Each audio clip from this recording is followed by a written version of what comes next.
अब्दुल नबी हसन, वक्त 5 बज चुका है, यानी कि वक्त हो चला है 5 बजे की 5 बड़ी खबरों का। चलिए आपको दिखाते हैं। उत्तर प्रदेश में पंचायत चुनाव से जुड़ी हुई एक बड़ी खबर सामने निकल कर आ रही है कि अब 2027 में होने वाले विधानसभा चुनाव के बाद पंचायत चुनावों को संपन्न कराया जाएगा, क्योंकि क्षेत्र पंचायत, जिला पंचायत, ग्राम पंचायत का कार्यकाल अगर देखा जाए तो कोई 29 मई, कोई 19 जुलाई, कोई 11 जुलाई को समाप्त हो रहा है। और इसी के साथ साथ ये भी माना जा रहा है कि त्रिस्तरीय चुनाव के लिए जो मतदाता सूची का प्रकाशन होना है वो 15 अप्रैल को होना है। ऐसे में अभी एक बात और देखी जा रही है कि समर्पित पिछड़ा वर्ग आयोग का गठन और आरक्षण की प्रक्रिया को भी संपन्न कराया जाना है, यानी पूरा करना है। तो ऐसे में कहीं से भी ये तिथि सामने निकल कर नहीं आ रही है कि पंचायत चुनाव विधानसभा चुनाव के पहले कराए जा सकते हैं। और उसी के साथ साथ जो मौजूदा समय में पंचायत की स्थिति है, तो ऐसे में नई पंचायत का गठन करना भी जो है वो बहुत मुश्किल होगा। लेकिन इसी के साथ साथ ये भी देखा जा रहा है कि जो मौजूद प्रधान हैं, अगर उनके कार्यकाल को बढ़ाया जाता है और अगर इसमें किसी भी तरीके की कानूनी अड़चन सामने आती है तो वहाँ पर जो है वो अन्य लोगों को यानी प्रशासकों को बिठाया जा सकता है। तमाम राजनीतिक पार्टियां हैं, वो चाहे भारतीय जनता पार्टी हो, समाजवादी पार्टी हो या फिर अन्य राजनीतिक पार्टियां हों, वो भी पंचायत चुनाव होने के मूड में नहीं दिखाई दे रही हैं, ना ही उनकी कोई दिलचस्पी दिखाई दे रही है। हालांकि समाजवादी पार्टी ने एक प्रोटेस्ट ज़रूर किया था। भारतीय जनता पार्टी कह रही है कि हम पंचायत चुनाव के लिए पूर्ण रूप से तैयार हैं। इसको लेकर हाईकोर्ट में एक याचिका भी जारी की गई है। लेकिन जिस तरीके से देखा जा रहा है कि सभी राजनीतिक पार्टियों का जो सबसे ज़्यादा फोकस है वो इस समय विधानसभा चुनाव में है, तो ये माना जा रहा है कि पंचायत चुनाव जो है वो विधानसभा चुनाव के पहले होने की बात टल सकती है। हाँ, विधानसभा चुनाव होने के बाद में पंचायत चुनाव को संपन्न कराया जा सकता है।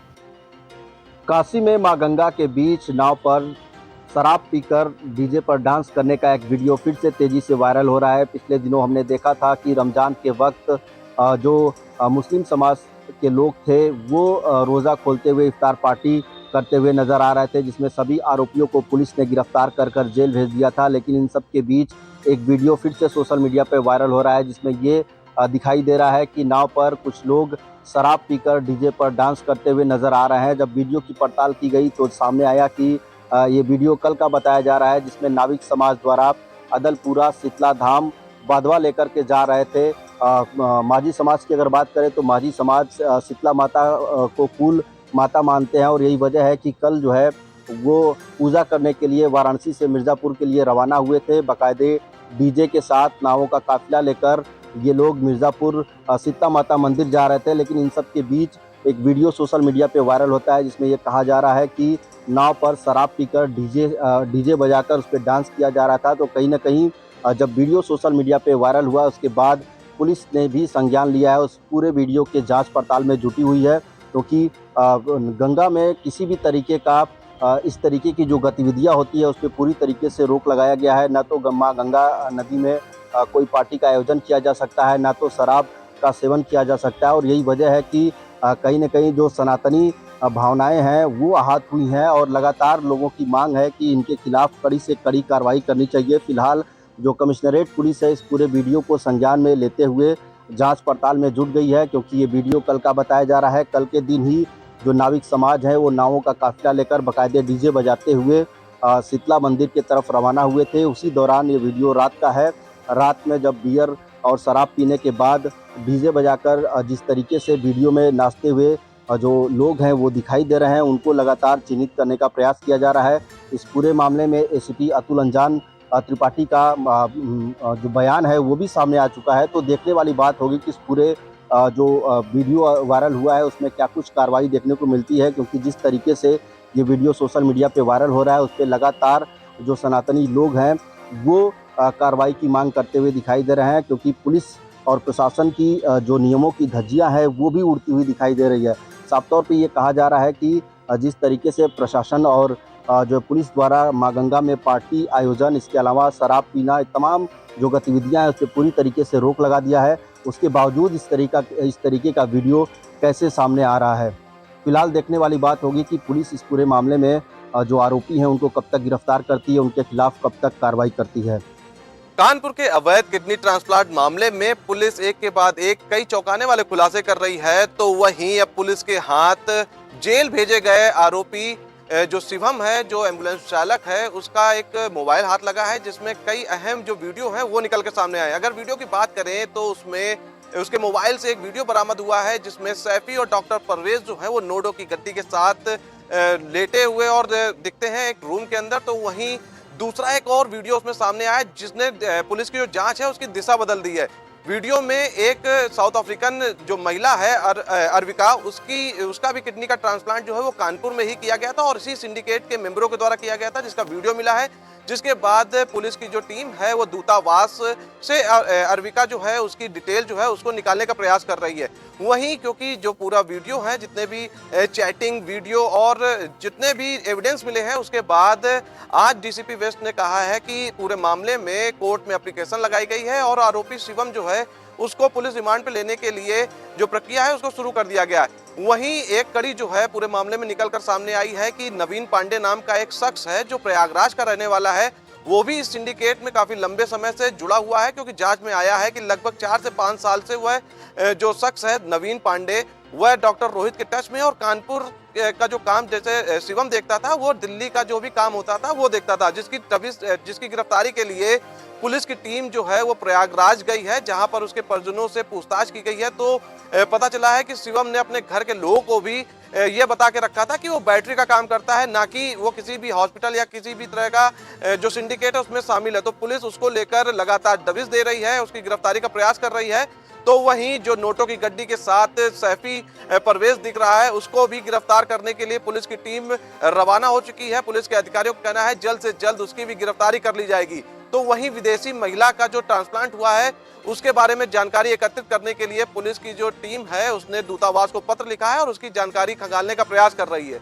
वहीं दूसरी ओर सीएमओ की टीम भी अब एक्शन में आई है और कल्याणपुर स्थित जो हॉस्पिटल है वहां पर छापेमारी शुरू की है और जो प्रिया नर्सिंग होम और मेडी लाइफ हॉस्पिटल है उसको सील किया है। वहीं औजा हॉस्पिटल को जो नोटिस दिया था उसका भी समय पूरा हो चुका है, तो उसको भी सील करने की बात कह रही है। परिवहन विभाग व टोल प्लाजा के कर्मचारियों की मिली भगत से एक बड़ा सिंडिकेट उत्तर प्रदेश में काम कर रहा है। आपको बता दें कि उत्तर प्रदेश के कई जनपदों में जहां पर भी टोल प्लाजा, वहां पर ये देखा जा रहा है कि टोल प्लाजा पर ओवरलोड वाहन धड़ल्ले से उनकी एंट्री हो जाती है और उनकी तौल नहीं कराई जाती है। स्टैटिक वे ब्रिज जरूर बनाए गए हैं टोल प्लाजा के पास, लेकिन वो काम नहीं कर रहे हैं और वहाँ पर किसी की भी जो है तौल नहीं कराई जा रही है और बाकायदा जो ओवरलोड वाहन है वो जो है फर्राटा जो है टोल से आसानी से गुजर रहे हैं। चाहे बात रायबरेली की कर लीजिए या फिर आसपास के कई जनपदों की कर ली जाए, देखा गया है कि अधिकांश टोल प्लाजा पर जो स्टैटिक वे ब्रिज बनाए गए भी हैं वहाँ पर किसी भी प्रकार की कई महीनों से ओवरलोड वाहनों की कोई तौल नहीं हो रही है, जिससे जो ओवरलोड वाहन है बेधड़क होकर टोल से वो उनकी एंट्री हो रही है। तो कहीं ना कहीं परिवहन विभाग के आला अधिकारियों व टोल के कर्मचारियों की मिली भगत से एक बड़ा सिंडिकेट काम कर रहा है। अभी बीते दिनों देखा गया कि एसटीएफ के द्वारा उत्तर प्रदेश के कई जनपदों में छापेमारी की गई। बाकायदा देखा गया किस तरह से एआरटीओ प्रवर्तन, पीटीओ व लोकेटरों की मिली भगत से ओवरलोड वाहन किस तरह से उनको एंट्री के नाम पर वसूली की जा रही थी। बाकायदा जो है वो चाहे बात रायबरेली की कर ली जाए, फतेहपुर कर ली जाए, उन्नाव की कर ली जाए, तो इन जनपदों में जो देखा गया कि एसटीएफ की छापेमारी के दौरान बड़ा जो है फर्जीवाड़ा पाया गया था, जिसमें तत्कालीन एआरटीओ प्रवर्तन, पीटीओ के विरुद्ध गंभीर धाराओं में मुकदमा भी दर्ज किया गया और कई लोकेटर तो जेल तक गए हैं। उसके बावजूद भी ओवरलोड वाहनों का जो है सिलसिला थमने का नाम नहीं ले रहा है। तो कहीं ना कहीं अब देखा जा रहा है कि जैसे ही मामला थोड़ा ठंडा पड़ा, अब फिर परिवहन विभाग के जो आला अधिकारी हैं वह साथ ही साथ देखा जाए टोल के कर्मचारी हैं, उनकी मिली भगत से फिर से सिंडिकेट शुरू हो गया है और ओवरलोड वाहन जो है टोल से बाकायदा उनको निकाला जा रहा है, उनकी तौल नहीं कराई जा रही है। तो कहीं ना कहीं अगर रायबरेली की बात करें तो रायबरेली के आरटीओ प्रवर्तन जो उमेश कटियार के साथ साथ जो है जो टोल के कर्मचारी, उनकी भी मिली भगत सामने आई है। वह उत्तर प्रदेश के कई जनपदों से भी तस्वीरें इस तरह की सामने आई हैं, किस तरह से ओवरलोड वाहन जो है बाकायदा टोलों से उनको जो है गुजारा जा रहा है, उनको फर्राटा भरवाया जा रहा है, उनकी तौल नहीं कराई जा रही। जो स्टेट वे ब्रिज है वो सिर्फ जो है सफेद हाथी बना हुआ है। तो कहीं ना कहीं एक बड़ा सिंडिकेट है। इस इस सिंडिकेट पर कब कार्रवाई का चाबुक चलेगा ये तो आने वाला समय बताएगा। जब लखनऊ से सटे हुए रायबरेली में इस तरह से बड़ा सिंडिकेट कार्य कर रहा है तो अन्य जनपदों में किस तरह से सिंडिकेट काम कर रहा होगा ये तो जांच का विषय है। अब देखने वाली बात यह है कि आखिर जो उच्चाधिकारी हैं इस ओर कब ध्यान देते हैं, क्योंकि ओवरलोड वाहनों से देखा जाता है कि जो सड़कें होती हैं वो खराब हो जाती हैं, लेकिन उसके बावजूद भी जिम्मेदार आला अधिकारी इस ओर अब ध्यान नहीं दे रहे हैं। बाकायदा जो है सड़कों से लेकर टोल तक जो है ओवरलोड वाहन न सिर्फ फर्राटा भरते हैं बल्कि टोल से वो वाहन आसानी से गुजर भी रहे हैं। दिन निकलते ही बुलंदशहर में हत्याओं का सिलसिला जारी हो गया। बुलंदशहर के थाना खानपुर क्षेत्र के पाली प्रतापुर में पैसे के मामूली लेन देन को लेकर के उदय नाम के युवक ने दीपक की चाकुओं से गोद कर हत्या कर दी।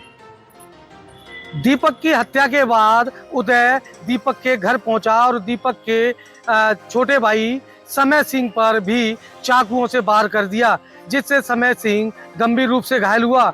घायल को तत्काल प्रभाव से पड़ोसी लोग उसे अस्पताल ले गए, जहां गंभीर घायल को अस्पताल में भर्ती कराया गया। मौके पर पहुंची पुलिस ने दीपक का शव कब्जे में लेकर के पोस्टमार्टम के लिए भेजा।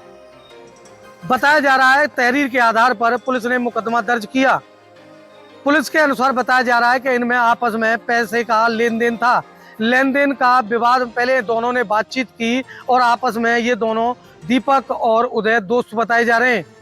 पैसे के लेन देन को लेकर के आपस में विवाद हुआ और विवाद इतना बढ़ गया कि उदय ने दीपक पर कई बार चाकुओं से वार किए और उसकी हत्या कर दी। हत्या के बाद दीपक वहां से फरार हुआ और दीपक के घर उदय फरार हुआ और दीपक के घर पहुंचा। वहां उसका छोटा भाई समय सिंह मिला।